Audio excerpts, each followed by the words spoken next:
La muerte de Carlos Menem, por supuesto, movilizó a Argentina, mucho más en contra que a favor, probablemente, pero bueno, la política siempre tiene esa crueldad. ¿Vos cómo lo viviste? Porque vos eras chica en la época de Menem. Sí, Chiche era chica, pero sin embargo la muerte lo había ¿Pero cómo rozado. lo recordás? ¿Como un buen presidente o como un mal presidente vos? ¿Sabés qué recuerdo? Durante los años de mi adolescencia, bueno, Menem era presidente de los argentinos, y en ese momento no recuerdo que se lo criticara. Las críticas aparecieron mucho tiempo después, y por lo menos desde mi humilde opinión, creo que los presidentes que subsiguieron a su mandato encontraron en él la justificación de todos sus errores. Siempre era, esto es la culpa del menemismo. Por lo menos, bueno, eso claro, es como yo no pude hacer una lectura tan exacta de Pero su presidencia. Durante su presidencia, Menem, cuando empezó a pensar en la reelección, creo que sufrió lo que no solamente un presidente, cualquier persona puede llegar a demorar, que es la muerte de un hijo. En el año 95, exactamente en marzo de 1995, se mató su hijo en un accidente, algunos dicen un atentado, sigue siendo un misterio, nunca nadie lo va a develar. Zulema Yoma, ¿qué te dijo? Porque ella te habló con vos muchas veces del tema. Dice que fue un atentado, pero bueno, hay que tener pruebas, los peritos son todos truchos, ¿viste? ¿Qué sé yo?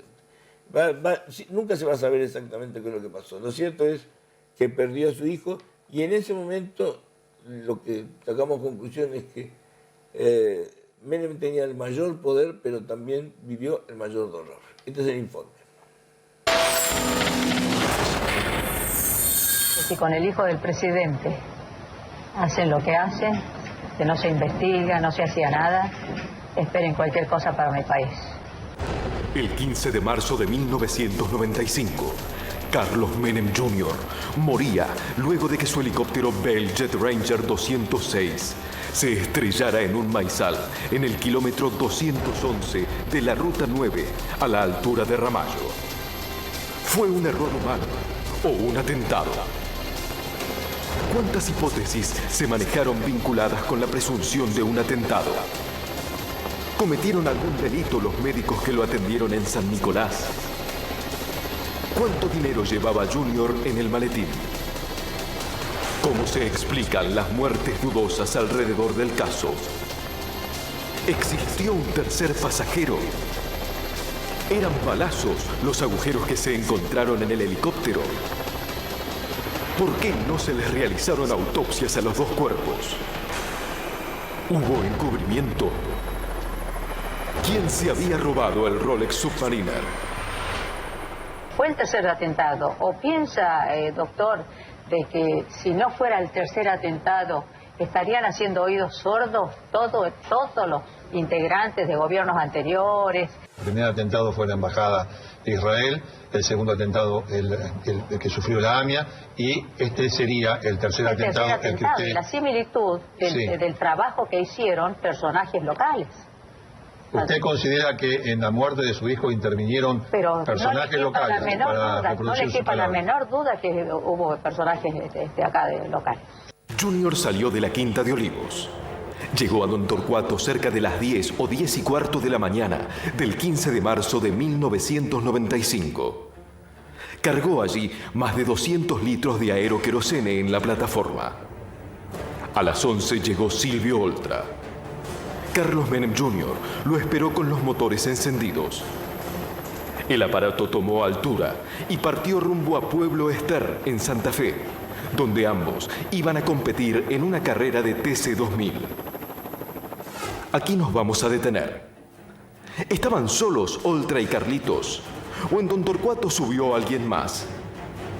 La teoría del tercer pasajero tomó vuelo alto cuando el 29 de mayo de 1996, el periodista Jorge Boinwasser dijo que el tercer pasajero era La noticia decía que la modelo Delfina Frers había viajado con ellos unos tramos y que la dejaron en un cante. Frers fue llamada por el juez de la causa. Un año después, Delfina no se acordaba qué había hecho ese día y le respondió al juez: ¿Usted sabe la cantidad de cosas que una modelo hace en un día? Nunca se supo si en realidad viajó o no en ese helicóptero. El tercer pasajero, según la causa, nunca existió.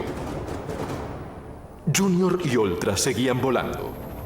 Nadie los vio hasta que el helicóptero llegó al kilómetro 160 de la Ruta 9. Salvo por lo bajo que iba, no había nada anormal, nada llamativo, dijo una testigo en el kilómetro 168 de la Ruta 9. Pasó los cables por arriba apenas a 6 metros. Después bajó y siguió volando a la misma altura, dijo otro testigo 500 metros después. Iba por el medio de la ruta a unos 15 metros del piso. Se elevó para pasar el puente y lo perdí de vista, dijo un testigo en el kilómetro 171 de San Pedro. Otros testigos lo vieron pasar en el kilómetro 204. Tan bajo iba que a un peón que cortaba el pasto le voló la gorra con el viento. Otra persona, 500 metros después, lo vio volar a unos 40 o 50 metros por encima del suelo. Rafael Villafañe lo vio pasar por la estación ESO a 15 metros de altura y luego lo vio estrellarse contra los cables. La causa dice que desde el kilómetro 205 al 211 es de abrumadora coincidencia que la máquina estaba sin desperfectos mecánicos al oído y a la vista y que no existían maniobras que indiquen una presunta evasión ante agresiones externas. Estábamos hablando por radio con el patrón y por ahí vemos un helicóptero que aparece por allá. Y mi compañero dice, mirá qué bajo, dice. Y lo empezamos a mirar todo, que venía por la ruta, y arriba de un auto iba. Lo pasa el auto y cuando mi compañero dice, se estrella contra los cables. No, le digo yo, no sé, no llega, lo va a sacar. Dice, no, dice, se estrella contra los cables, dice. Bueno, cuando llega en ese momento ahí a los cables, se siente la explosión.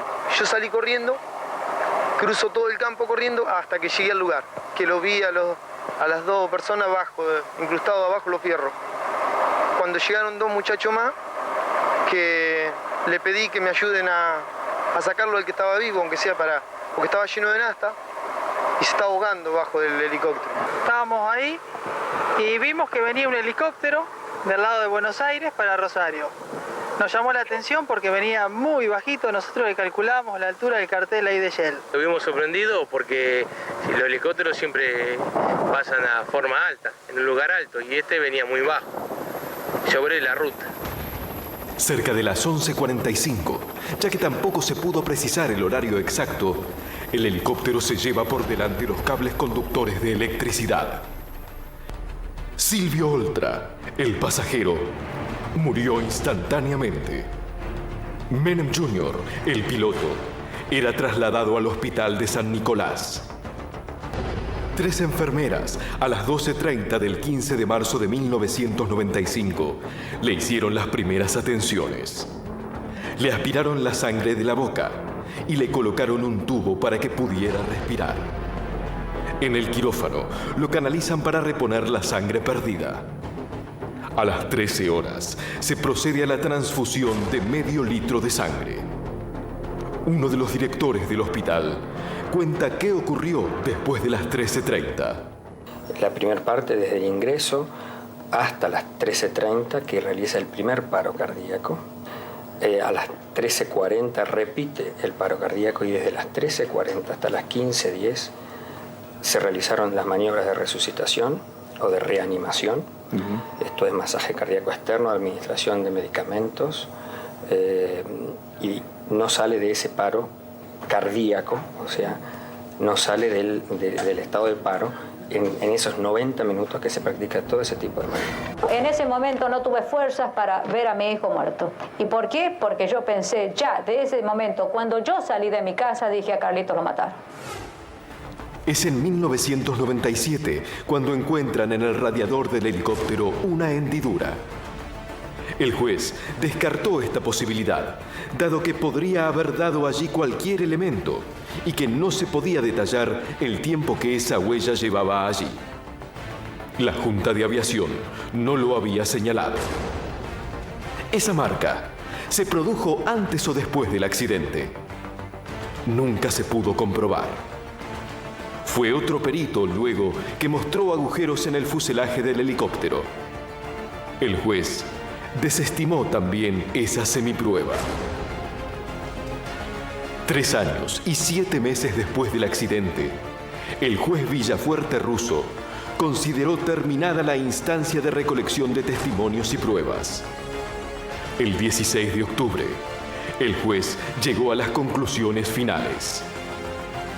62 cuerpos de causa entre expedientes y anexos le dieron a Villafuerte Russo la energía para dictar que todo había sido producto de la imprudencia. En una reflexión final, el juez dice: el sufrimiento de los padres por la pérdida de un hijo va más allá del derecho, pero a su vez, el compromiso con la verdad obliga al suscripto a someterse a la vía legal como único medio humano reconocible en la administración de justicia. Zulema Yoma siguió buscando ayuda para llegar a la verdad. No se rodeó probablemente del mejor asesoramiento jurídico, ya que muchos de los testigos aportados a la causa fueron separados y con causas penales. Luego se hablaría de la venganza musulmana, el negocio de la noche, el tráfico de armas, la venganza del narcotráfico o la venganza del Mossad. También se agregó que Carlitos cometía imprudencias con el helicóptero, como por ejemplo, detenerlo frente al balcón de María Vázquez, pidiéndole que vuelva con él. Hace como 16 años que ya viene Menem cambiando su postura, claro, y terminantemente me lo reconoció en Punta del Este. Me confirmó que fue un atentado. Y se lo puedo asegurar, está mi hija acá presente, lo puede corroborar ella, que ya eso es una charla permanente que tenemos con Menem.